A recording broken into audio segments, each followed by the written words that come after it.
আসসালামু আলাইকুম। সংবাদে আপনাদের সবাইকে স্বাগত জানাচ্ছি। আমি ফিরোজ তোহা। শুরুতেই আরবে কেবলস সংবাদ শিরোনাম। বাংলাদেশের সর্বশেষ গুরুত্বপূর্ণ আপডেট সংবাদে আপনাকে স্বাগত। শুরুতেই সংবাদ শিরোনাম, পরে বিস্তারিত। শুরুতেই জানিয়ে দিব, নবায়নযোগ্য জ্বালানির জন্য 600 মিলিয়ন ইউরো দেবে জার্মানি। নবায়নযোগ্য জ্বালানির জন্য বাংলাদেশকে 600 মিলিয়ন ইউরো দেওয়ার প্রতিশ্রুতি দিয়েছে জার্মানি।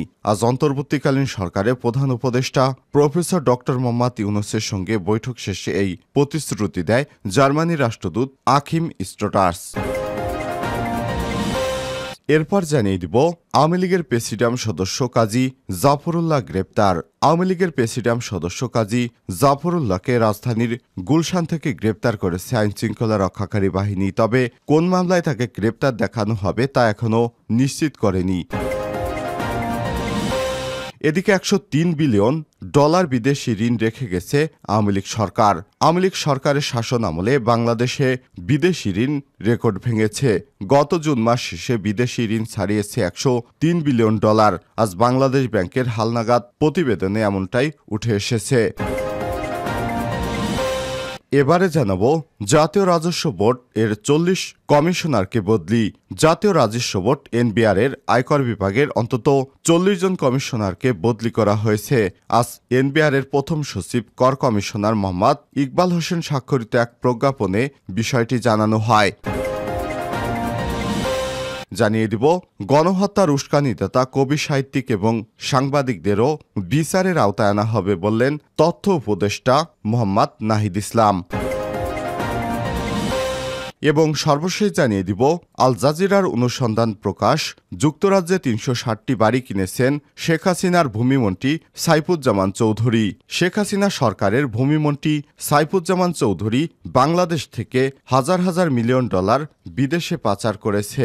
তিনি 3000 কোটি টাকা খরচ করে যুক্তরাজ্যে 360টি বিলাসবহুল বাড়ি কিনেছেন। এসব তথ্য জানিয়েছে কাতার ভিত্তিক সংবাদ মাধ্যম আল জাজিরা। প্রতিবেদনে বলা হয়েছে, সাইফুজ্জামানের বেশ ভালো সম্পর্ক ছিল শেখ হাসিনার সঙ্গে। তিনি নিজেই স্বীকার করেছেন। সাবেক এই ভূমিমন্ত্রী বলেছেন, আমার বাবা শেখ হাসিনার খুব কাছের লোক ছিলেন, আমিও তার কাছের লোক। হাসিনা আমার বস, তিনি জানেন যুক্তরাজ্যে আমার ব্যবসা রয়েছে। প্রিয় দর্শক, এতক্ষণ শুনছিলেন সংবাদ শিরোনাম, এবারে বিস্তারিত। তবে তার আগে বন্ধুরা, অনুরোধ থাকবে এই সংবাদটিতে একটি লাইক দিন। এই চ্যানেলে আপনি নতুন হয়ে থাকলে আমাদের সংবাদটি দেখতে দেখতে চ্যানেলটি সাবস্ক্রাইব করে রাখুন। কমেন্ট করে আপনার মূল্যবান মতামত জানিয়ে দিন বন্ধুরা, আপনি বিশ্বের কোন দেশ থেকে বা বাংলাদেশের কোন স্থান থেকে আমাদের সংবাদটি দেখছেন এবং শুনছেন। এবারে বিস্তারিত।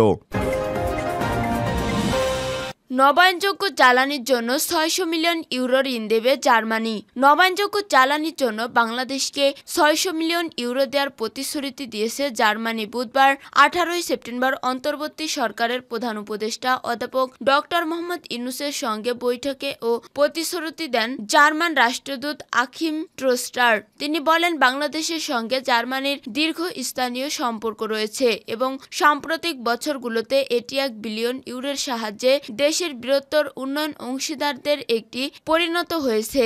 জার্মানি ইতিমধ্যে বাংলাদেশে নবায়নযোগ্য জ্বালানির জন্য 50 মিলিয়ন ইউরো সহায়তার প্রস্তাব দিয়েছে। আখিম স্টোটার বলেন, নবায়নযোগ্য জ্বালানির জন্য জার্মানি 8 বছরের মধ্যে 600 মিলিয়ন ইউরো ঋণ দেবে। এটি একটি বিশেষ সুবিধা, কারণ কয়েকটি দেশের মধ্যে বাংলাদেশ একটি যারা এই সহায়তা পেয়েছে। আওয়ামী লীগের প্রেসিডিয়াম সদস্য কাজী জাফরুল্লাহ গ্রেপ্তার। আওয়ামী লীগের প্রেসিডিয়াম সদস্য কাজী জাফরুল্লাহকে রাজধানীর গুলশান থেকে গ্রেপ্তার করা হয়েছে।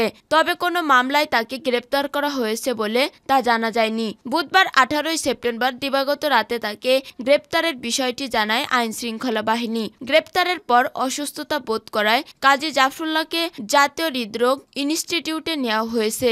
2001 সালের জাতীয় সংসদ নির্বাচনে আওয়ামী লীগের মনোনয়নে ফরিদপুর 5 আসন থেকে সংসদ সদস্য নির্বাচিত হন কাজী জাফরুল্লাহ। পরবর্তীতে 2014 ও 2018 সালে ফরিদপুর 4 আসনে নৌকা প্রতীক নিয়ে স্বতন্ত্র প্রার্থী মজিবুর রহমান চৌধুরী নিক্সনের কাছে হারেন তিনি। সর্বশেষ 2024 সালে নির্বাচনে নিক্সনের কাছে পরাজিত হন আওয়ামী লীগের এই প্রেসিডিয়াম সদস্য। 103 বিলিয়ন ডলার বিদেশি ঋণ রেখে গেছে আওয়ামী লীগ। আওয়ামী সরকারের শাসনামলে বাংলাদেশ বিদেশি ঋণের রেকর্ড ভেঙেছে। গত জুন মাস শেষে বিদেশি ঋণ ছাড়িয়েছে 103 বিলিয়ন ডলার। বুধবার 18 সেপ্টেম্বর বাংলাদেশ ব্যাংকের হালনাগাদ প্রতিবেদনে এমন চিত্র উঠে এসেছে। বাংলাদেশ ব্যাংকের সর্বশেষ প্রকাশিত তথ্য অনুসারে জুন শেষে বিদেশি ঋণ ছাড়িয়েছে 103 বিলিয়ন ডলার, যা মার্চ 2024-এ ছিল 99 বিলিয়ন ডলার। ডিসেম্বর 2023-এ যা ছিল 100 বিলিয়নের বেশি। অর্থাৎ মার্চ 2024-এ ডিসেম্বরে 2023-এর তুলনায় 1 বিলিয়ন ডলার কম হলেও এবার তা বেড়েছে। কেন্দ্রীয় ব্যাংকের তথ্য অনুসারে গত মার্চ মাসে বিদেশি ঋণের স্থিতি ছিল 99.31 বিলিয়ন বা 9,931 কোটি ডলার। সেই হিসেবে গত 3 মাসের ব্যবধানে বিদেশি ঋণের স্থিতি বেড়েছে 448 কোটি ডলার। এর আগে 2023 সালের ডিসেম্বরে বিদেশি ঋণের পরিমাণ প্রথমবারের মতো 100 বিলিয়ন বা 10,000 কোটি মার্কিন ডলার ছাড়িয়ে যায়। ওই সময় সরকারি ও বেসরকারি খাতে বিদেশি ঋণের স্থিতি হয়েছে বলে 100.64 বিলিয়ন বা 10,064 কোটি ডলার। এরপরে 3 মাসে বিদেশি ঋণের স্থিতি কিছুটা কমে আসে। গত মার্চ শেষে তা দাঁড়ায় 9,931 কোটি ডলার। তবে পরের 3 মাসে বিদেশি ঋণ আবার বৃদ্ধি পায় 100 বিলিয়ন ডলার ছাড়িয়েছে। বাংলাদেশ ব্যাংকের তথ্য অনুযায়ী 2015 থেকে 16 অর্থবছর শেষে বিদেশি ঋণের স্থিতিশীল কমেছে 41.17 বিলিয়ন বা 4,117 কোটি ডলার। অর্থাৎ গত 9 বছরে বাংলাদেশের বিদেশি ঋণ বেড়েছে দ্বিগুণের বেশি। জনশুমারি ও গৃহ গণনা সর্বশেষ প্রতিবেদন অনুযায়ী দেশের জনসংখ্যা বর্তমানে 16,98 লাখ। সেই হিসেবে গত জুন শেষে মাথাপিছু বিদেশি ঋণ দাঁড়িয়েছে 611 ডলার, প্রায় 73,000 টাকা।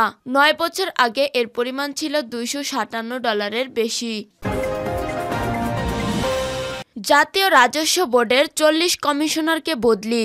জাতীয় রাজস্ব বোর্ড এনবিআর আয়কর বিভাগের 40 কর কমিশনারকে বদলি করা হয়েছে। বুধবার 18 সেপ্টেম্বর এনবিআর এর প্রধান সচিব কর প্রশাসন মোহাম্মদ ইকবাল হোসেন স্বাক্ষরিত এক প্রজ্ঞাপনে এই তথ্য জানানো হয়েছে। এতে বলা হয়, বিবিসি কর ক্যাডারে নির্মিত বর্ণিত কর্মকর্তাদের পুনরাদেশ না দেওয়া পর্যন্ত তাদের নামের পাশে বর্ণিত কর্মস্থলে বদলি অথবা পদায়ন করা হলো। প্রজ্ঞাপনে আরও বলা হয়, রাষ্ট্রপতির আদেশক্রমে এই আদেশ অবিলম্বে কার্যকর করা হবে। গণহত্যায় উস্কানিদাতা কবি, সাহিত্যিক, সাংবাদিকদেরও বিচারের আওতায় আনা হবে। অন্তর্বর্তী সরকারের তথ্য সম্প্রচার উপদেষ্টা নাহিদ ইসলাম বলেছেন, যারা জনমত তৈরি করে গণহত্যার পক্ষে পরোক্ষভাবে কাজ করেছেন এবং গণহত্যার জন্য উস্কানি দিয়েছেন তাদের অবশ্যই বিচারের আওতায় আনা হবে। কেবল সাংবাদিক, সাংস্কৃতিক ব্যক্তিত্ব ও কবি পরিচয়ে কেউ রেহাই পাবে না বলে মন্তব্য করেন তিনি। আজ বুধবার দুপুরে সচিবালয় তথ্য মন্ত্রণালয়ের সম্মেলন কক্ষে আয়োজিত এক সংবাদ সম্মেলনে সাংবাদিকদের প্রশ্নের জবাবে নাহিদ ইসলাম একথা বলেন। নাহিদ ইসলাম বলেন, কবি, সাহিত্যিক, সাংবাদিক ও সাংস্কৃতিক ব্যক্তিত্বের মধ্যে যারা বিভিন্ন লেখনী ও মতামতের মাধ্যমে ফ্যাসিবাদের সঙ্গে জড়িত ছিলেন কিংবা গণহত্যায় উস্কানি দিয়েছেন তাদের অবশ্যই বিচারের আওতায় আনা হবে।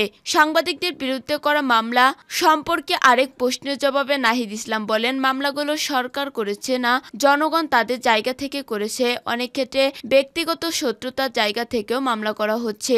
সেই জায়গা থেকে আমরা নির্দেশনা দিয়েছি এবং আশ্বস্ত করছি যে এই মামলাগুলো দ্রুততম সময়ের মধ্যে পর্যালোচনা করা হবে। তদন্ত করে কারো বিরুদ্ধে অভিযোগ সত্যতা প্রমাণিত না হলে তাকে মামলা থেকে রেহাই দেওয়া হবে। তথ্য মন্ত্রণালয়ের গুজব শনাক্তকরণ সেল সম্পর্কে জানতে চাইলে নাহিদ ইসলাম বলেন, আমরা ফ্যাক্টরি চেকিং নিয়ে বিভিন্ন অংশীজন ও মিডিয়ার সঙ্গে কথা বলছি। কিভাবে ফ্যাক্ট চেকিং বিষয়টি আরও শক্তিশালী করা হবে সেটি নিয়ে ভাবছি।